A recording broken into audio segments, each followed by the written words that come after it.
Fashion designers అందరికీ ఒక కళ ఉంటుంది, డ్రెస్ ఫామ్ డమ్మీ తీసుకోవాలని. నేను కూడా ఎప్పటి నుంచో అనుకుంటున్నాను, కానీ కుదరలేదు. మొత్తానికి తీసేసుకున్నా, వచ్చేసింది కూడా. ఇప్పుడు ఓపెన్ చేస్తున్నంతసేపు నాకు ఒకటే టెన్షన్, అసలు కలర్ సేమ్గా ఉంటుందా, డిఫరెంట్ అయిపోయిందా, నేను అనుకున్నట్టే వచ్చిందా అని చాలా కంగారు పడ్డాను.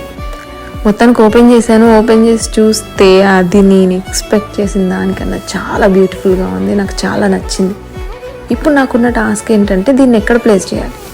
ఇప్పుడు దీన్ని ఎక్కడ పెడుతున్నానో అక్కడ నేను ఫొటోస్ వీడియోస్ తీస్తాను కాబట్టి ఖచ్చితంగా బ్యాక్గ్రౌండ్ బాగుండాలి. సో ఏ రూమ్లో పెడదామని ఆలోచిస్తుంటే సరే బాల్కనీని కొంచెం మేక్ ఓవర్ చేసి అక్కడ పెడదామని అనుకున్నాను. బాల్కనీలో కొంచెం క్లీనింగ్ అంతా చేశాను కూడా. ఇప్పుడు మొత్తం దీన్ని ఓపెన్ చేసి ఫిక్స్ చేసిన తర్వాత చూస్తే నాకు హాల్లోనే బాగుంది అనిపిస్తుంది. ఇదే కొంచెం డిఫరెంట్గా బాగుంది లుక్ అనిపిస్తుంది. మరి మీరేమంటారు? మీ సజెషన్ నాకు కావాలి. బాల్కనీలో పెట్టాలా, మరి ఇక్కడే ఉంచాలా?